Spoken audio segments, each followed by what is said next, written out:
구약성경 잠언 11장 20절과 21절 말씀입니다.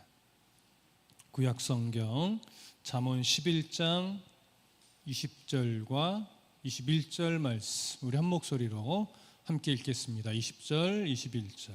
찾으셨으면 함께 읽습니다. 시작. 마음이 굽은 자는 여호와께 미움을 받아도 행위가 온전한 자는 그의 기뻐하심을 받느니라. 악인은 피차 손을 잡을지라도 벌을 면하지 못할 것이나 의인의 자손은 구원을 얻으리라. 아멘. 세상은 하나님의 나라의 가치를 왜곡시키는 영향력으로 가득 차 있습니다. 이런 세상에서 살아가야 하는 성도가 예배하지 않는다면, 말씀을 가까이 하지 않는다면, 기도하지 않는다면 쉽게 그 악한 영향력에 빠질 수밖에 없지요. 그래서 성도는 어떠한 상황 속에 놓여 있다 해도 하나님의 공의를 굳게 지켜나가기로 결심하며 그렇게 매일매일을 살아가야 하는 것입니다. 이제 솔로몬이 교훈하는 것은 하나님의 미움을 받는 자와 하나님의 기뻐하심을 받는 자를 대조하며 또 의인의 삶, 또 악인의 삶을 교훈하죠. 자, 다시 한번 본문을 읽습니다. 잠언 11장 20절과 21절 우리 한 번 더 읽습니다. 시작. 마음이 굽은 자는 여호와께 미움을 받아도 행위가 온전한 자는 그의 기뻐하심을 받느니라. 악인은 피차 손을 잡을지라도 벌을 면하지 못할 것이나 의인의 자손은 구원을 얻으리라. 자, 솔로몬은 지금 마음이 굽은 자와 행위가 온전한 자를 비교합니다. 마음이 굽은 자는 악인이라고 또 설명을 하고 행위가 온전한 자는 의인이라고도 이어서 설명을 하지요. 그렇다면 지금 솔로몬이 말하고 있는 마음이 굽은 자는 누구냐? 단순하게 성격이 이상한 사람, 꼭 그런 것은 아닙니다. 물론 성격이 이상하고 괴팍하고 다혈질적이고 물론 그런 사람도 포함이 될 수 있겠지요. 그러나 지금 솔로몬이 강조하고 있는 마음이 굽은 자는 뭐냐면 겉으로는 정의를 부르짖어요. 겉으로는 하나님을 말해요. 겉으로는 믿음을 이야기하고 겉으로는 신앙을 논하기도 해요. 겉으로는 의로움과 정직함과 이런 것들을 말하기도 해요. 그런데 실제로 그 마음속은 삐뚤어져 있어서 삶이 위선적이고 삶이 자기중심적으로 살아가는 자. 다시 말하면 하나님을 높인다고 말하지만 실제로는 하나님 나라의 기준을 갖고 있지 않는 자. 이런 부류를 말하는 겁니다. 이런 부류의 사람은요, 교인은 될 수 있어요. 하지만 하나님의 자녀는 될 수 없습니다. 이런 사람은 사람들에게는 높임을 받을 수 있어요. 그러나 하나님에게는 미움을 받을 수밖에 없습니다. 하나님께 미움을 받는다는 것은 어떤 의미냐? 하나님이 그 사람의 삶을 기뻐하지 않는다는 것이고, 더 나아가서는 하나님이 그런 자의 삶을 가증스럽게 여긴다라고 하는 거지. 그러니까 이런 부류의 가장 위험한 사람은 누구냐면 목회자겠지. 또 이런 부류가 될 수 있는 또 위험한 사람은 교회 생활을 오래 한 자일 수도 있어요. 그렇기 때문에 우리가 하나님을 안다, 하나님을 믿는다, 하나님 위해서 열심을 낸다라고 생각되어지는 사람은 항상 이 말씀에 해당하는 자가 내가 아닌가 늘 생각할 수 있어야 됩니다.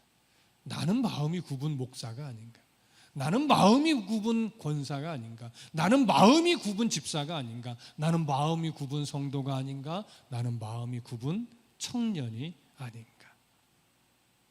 우리 스스로를 이렇게 돌아봐야 됩니다. 솔로몬은 이런 자들과 대조적으로 누구를 말하자면 행위가 온전한 자를 말합니다. 행위가 온전한 자는 그의 기뻐하심을 받느니라, 이렇게 말하죠. 근데 우리가 여기서 이 표현은 사실 좀 부담이 되는 표현이기도 해요. 과연 누가 하나님의 기뻐하심을 입을 정도로 행위가 온전할 수 있을까요? 솔로몬의 이 교훈을 행위의 온전함, 결과적으로 온전함의 흔적을 갖는 것, 이렇게 본다면 우리 중 누구도 하나님 앞에 행위로 온전하다라고 인정받을 수 있는 자, 하나님께 기뻐함을 입을 수 있는 자는 한 명도 없을 겁니다. 그렇다면 솔로몬은 왜 행위가 온전한 자라는 표현을 했을까? 솔로몬이 강조하고 있는 행위가 온전한 자는 누구일까? 이것은요, 하나님의 도움이 없으면 어느 한순간도 온전한 행위를, 온전한 삶을 살아갈 수 없음을 인정하는 자예요. 그래서 열심을 내면서도 날마다 하나님의 도움을 구하며 살아가는 자이죠. 자신의 연약함을 늘 인정하면서 그 가운데 하나님을 경외하고 그 가운데 또 하나님의 법을 지켜 살려고 부단히도 노력하려는 그 마음의 중심을 가지고 살아가는 자, 이런 태도를 갖고 있는 자, 이런 자가 지금 솔로몬이 말하는 행위가 온전한 자입니다. 완전할 수는 없으나 하나님을 경외하면서 하나님의 법을 지켜 행하는 것의 가치를 알고 그렇게 살아가야 한다라고 하는 늘 부담 속에서 날마다 결심하며 넘어질지라도 다시 일어나서 하나님 앞에 서기를 부단히도 애쓰는 자, 이런 자가 바로 행위가 온전한 자이지.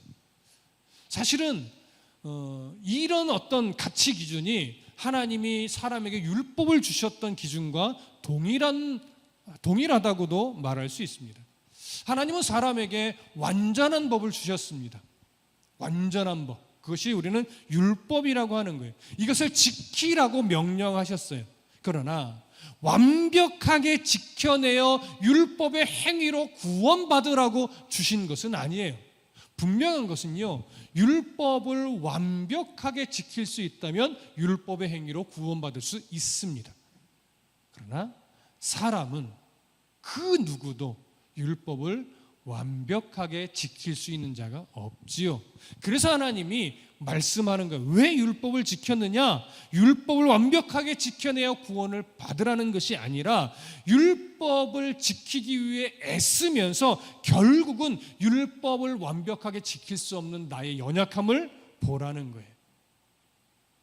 율법으로는 나는 구원받을 수 있는 존재가 아니구나, 이 사실을 인정하라는 거예요. 그래서 날마다 율법을 통해 나의 죄의 문제를 해결하면서 하나님의 도움을 날마다 구하며 살아가라는 거죠.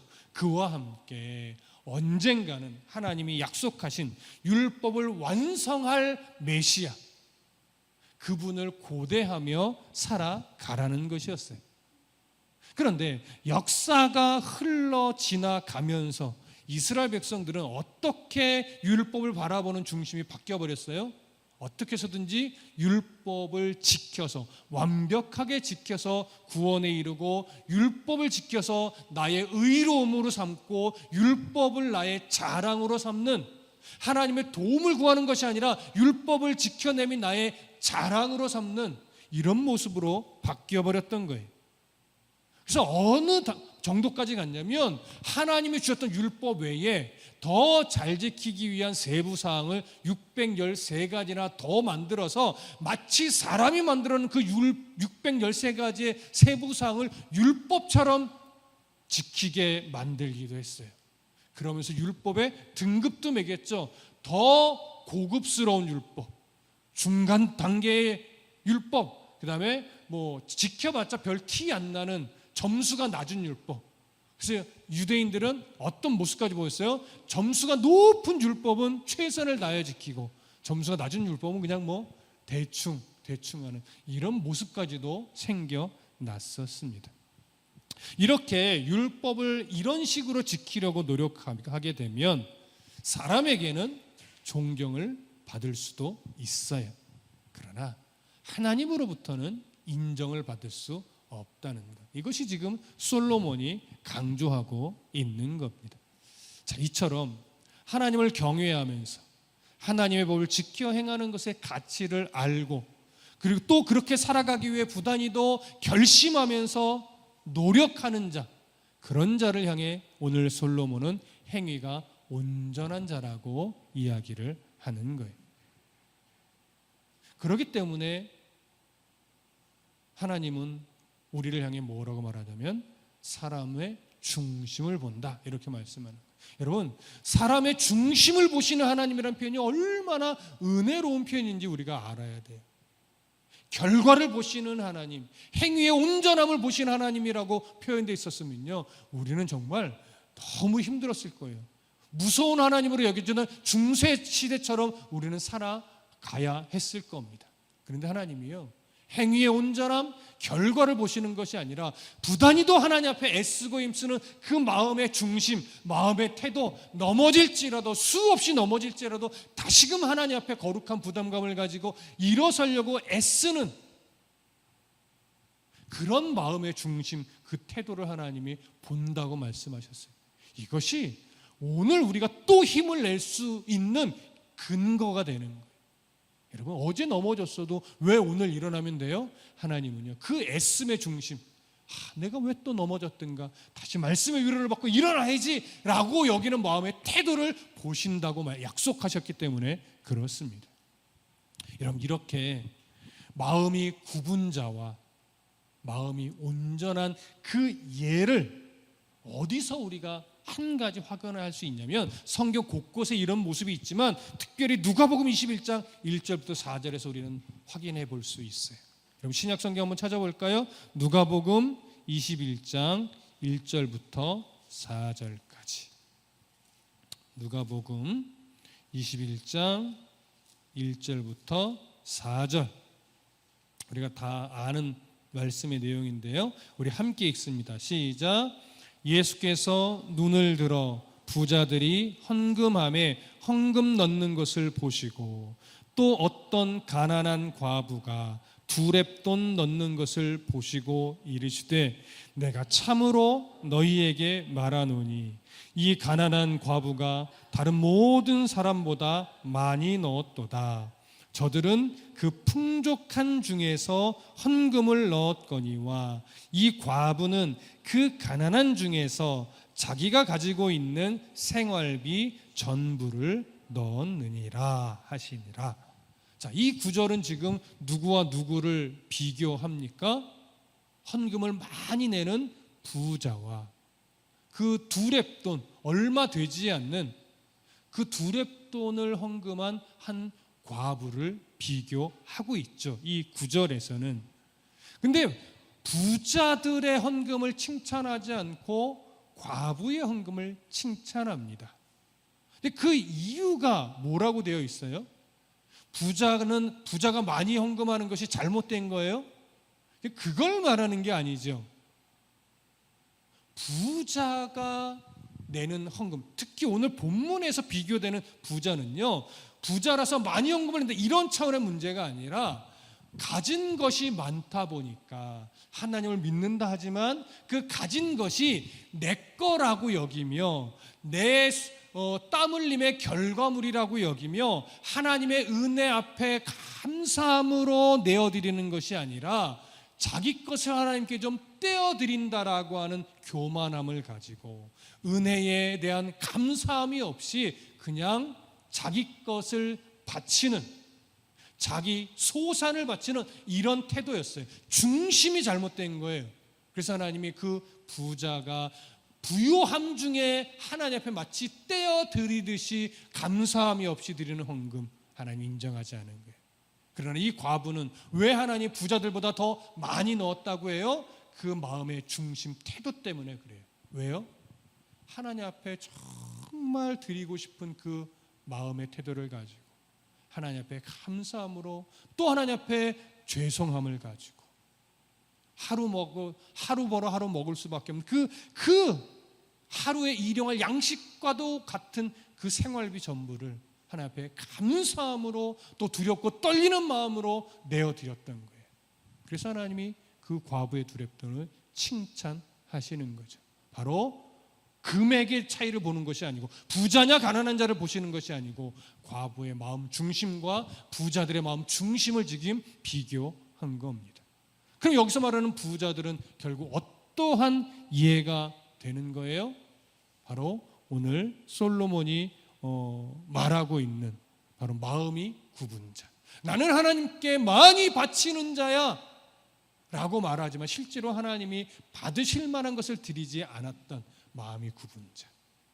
그리고 과부는 행위가 온전한 자로 비교될 수 있는 겁니다. 그런데 오늘 이 21장 누가복음 21장의 내용은요, 사실은 더 하나님이 말하고 싶은 자가 있어요. 예수님이 더 강조해서 말하고 싶은 자는 부자와 사실은 과부가 아니라 그 앞에서 나오는 종교 지도자들입니다. 조금 앞으로 가볼까요? 20장 45절부터 47절까지. 20장 45절부터 47절 우리 한번 같이 읽겠습니다. 시작.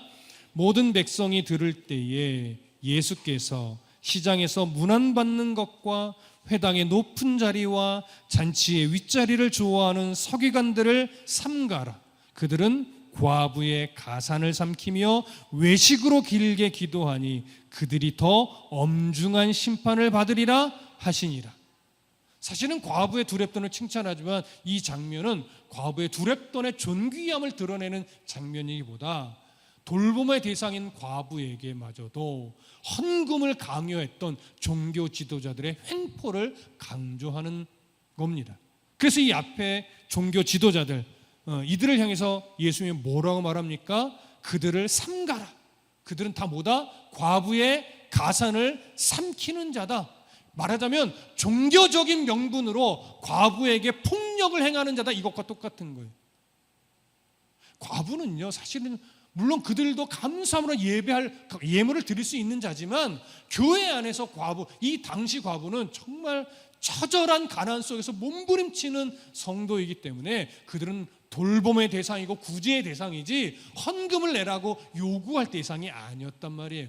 근데 종교 지도자들은 종교적인 폭행을 하는 거예요. 그렇게 헌금을 안 해서 어떻게 하나님께 인정을 받고 부자가 되고 높임을 받을 수 있겠느냐? 헌금해라! 이랬더니 과부가 그 종교 지도자들의 말을 그대로 수용해서 정말 몇 푼 안 되는 거지만 하나님 앞에 죄송스러운 마음과 감사의 마음으로 올려드린 거예요. 이 과부의 헌금은 하나님이 기뻐 받으시지만 이렇게 과부가 헌금을 내게끔 만들었던 종교 지도자들의 횡포는 하나님이 정확하게 책망하는 겁니다. 이 과부의 가산을 삼키는 자들아. 그러니 바로 이런 종교 지도자들이 오늘 솔로몬이 말하고 있는 마음이 굽은 자인 거예요.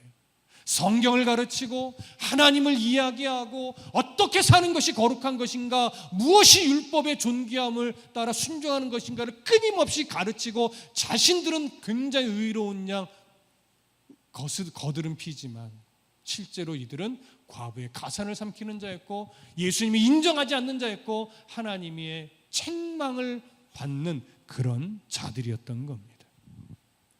여러분, 그래서 목사들이 더 경각심을 가져야 된다는 거예요. 영적인 긴장감을 갖지 않으면 목사들이 바로 이런 마음이 굽은 자가 될 수 있어요. 그리고 교회에 어떤 직분을 맡은 자, 어떤 역할을 감당하는 자, 어떤 리더에 위치하고 있는 자, 이런 자들 또한 이 마음이 굽은 자의 위치에 설 수 있어요. 자신들은 리더고 거룩한 것 같고 뭔가 하나님에 대해서 더 깊은 신앙을 갖고 있는 것처럼 말하지만 실제로는 마음이 굽은 자일 수 있다고요. 그래서 우리는 더 긴장감을 가지고 중심을 보신 하나님 앞에서 행위가 온전한 자, 끊임없이 하나님 앞에서 나의 연약함을 고백하며 하나님의 도움을 구하며 하나님의 말씀에 순종하기 위해 부단히도 날마다 애쓰는 마음의 태도를 잃어버리지 않는 자, 그러려고 더 노력하는 자, 그러지 못했을 때 안타까워할 줄 아는 자, 이런 자들이 오늘 솔로몬이 교하는 행위가 온전한 자들임을 우리는 기억해야 할 겁니다. 그래서 솔로몬이 오늘 본문 21절에서 이렇게 말하는 거예요. 악인은 피차 손을 잡을지라도 벌을 면하지 못할 것이나 의인의 자손은 구원을 얻으리라. 자, 이것은 어떤 식의 비교냐면요, 악인들이 피차 손을 잡는다, 이건 더 거룩한 양 이들이 자신의 영향력을 연합해서 영향력을 끼친다는 거예요. 보십시오. 교회 안에서도 누가 이 말의 힘이 세요? 보편적, 우리 교회 말고 보편적으로 헌금 많이 한 자, 아니면 장로의 직분에 있는 자, 이런 자들이 말의 힘이 세요. 그러면서 말의 힘이 센 것이 잘못된 것이 아니라, 그러면서 이들이 함께 힘을 모아서 교회를 좌지우지 하려는 모습들이 교회 안에 있단 말이죠. 그럴 때 교회가 연합해서 하나가 되는 것이 아니라 자꾸 뭐가 일어나요? 그 안에 그렇게 힘이라는 것이 생겨버리면 장로나 권사나 집사나 또는 목회자나 이런 것이 힘으로 작용하면 그 힘으로 인해 분명히 뭐가 생겨요? 다툼이 생겨요. 분열이 생겨요. 목회자든 장로라고 하는 직분자든 교회의 어떤 사명을 갖고 있는 자들은 그게 섬김의 자리이지 결코 교회의 권세가 아니에요. 이것이 얼마나 우리나라의 심각한 문제였으면 예수를 믿은 지 얼마 되지 않는 사람들은 이 직분을 자꾸 돈 주고 따는 것처럼 이렇게 이야기를 한단 말이에요. 교회 얼만큼 다니고 헌금을 얼마나 하면 장로가 될 수 있어요? 이렇게 얘기를 해요. 교회 얼마나 다니고 예배를 얼만큼 드려야, 또 헌금을 얼마나 바쳐야 안수집사가 될 수 있어요? 여러분, 이건 그들의 아주 객관적인 시선인 거예요. 얼마나 그동안 교회가 직분을 마치 돈 주고 사는 것처럼 보여왔고, 그렇게 사게 된 직분자가 되면 교회의 어떤 권세자로 군림하게 되는 모습을 자꾸 교회가 많이 보여오다 보니 교회에 처음 다닌 사람들은 어떻게 하면 직분을 살 수 있는가, 이렇게 이제 보여지게 됐던 거죠. 이게 사실은 우리가 부정할 수 없는 민낯인 거죠. 이렇게 악인들이 그런 일들을 계속 만들어내고 피차 그렇게 연합하여 영향력이 커진다 할지라도, 그래서 많은 사람들이 어떤 겉으로는 존경을 받는다 할지라도 결국 하나님으로부터 벌은 면하지 못한다는 거죠. 이 벌이라는 것은 물론 궁극적으로 하나님을 거절한 자들이라면 멸망의 심판을 받는 거겠지만, 이 벌은요 단순하게 외적 고통만을 말하는 것이 아니고 하나님의 무관심이에요. 하나님의 외면이지.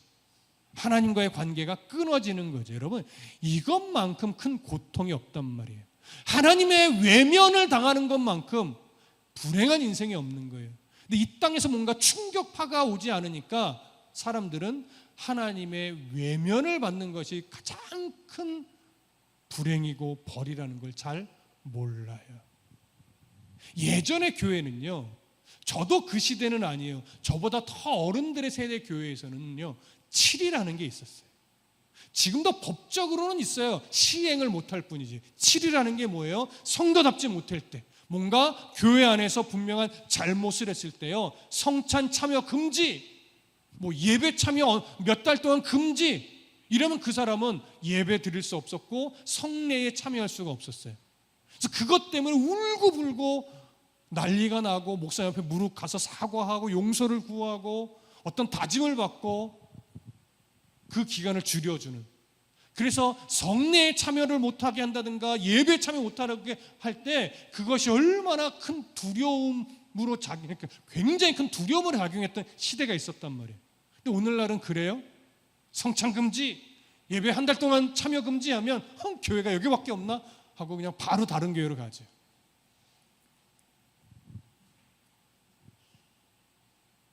하지만 오늘 그러한 악인들이 손을 잡고 악한 영향력을 끼치는 거에 반해서 오늘 솔로몬은 의인의 자손은 구원을 얻으리라 이렇게 이야기를 합니다. 의인의 자손은 구원을 얻으리라. 이 말은 우리가 잘 이해하셔야 됩니다. 의인의 자손은 구원을 얻는다. 이게 어떤 의미냐면 의인인 조상들로 인해 후손들이 자동적으로 구원을 받는다, 이런 의미가 아니고요, 의인들이 하나님 앞에서 의로운 삶을 살기 위해 부단히도 노력하고 애쓰게 되면 언젠가는 그 선한 영향력이 자손들의 마음 가운데 반드시 심겨진다는 거예요. 뿐만 아니라 그렇게 의인이 정말 하나님 앞에 부단히도 노력하는 삶을 산다면 하나님이 그 후손들을 책임지고 그 선한 영향력이 믿음의 유산으로 흘러가도록 하나님도 도우신다는 거예요.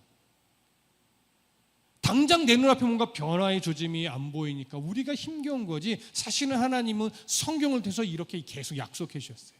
포기하지 말고 그리스도인다운 삶, 성도다운 삶, 의인의 중심을 가지고 살아간다면 그 애씀과 그 노력의 흔적은 결코 땅에 버려지지 않고 하나님이 그 의인의 삶을 도구로 삼아 후손들에게, 주변 사람들에게 분명히 영향력을 끼치게 만든다라고 하는 약속인 거예요. 그러니 여러분, 지금 뭔가 나의 이 애씀이 누군가에게 전달되는 것처럼 보이지 않는다 할지라도 우리가 믿는 것은 바로 오늘 성경을 통해서 약속하신 이 말씀, 의인의 자손은 구원을 받으리라. 여러분, 이 약속을 믿는 거예요.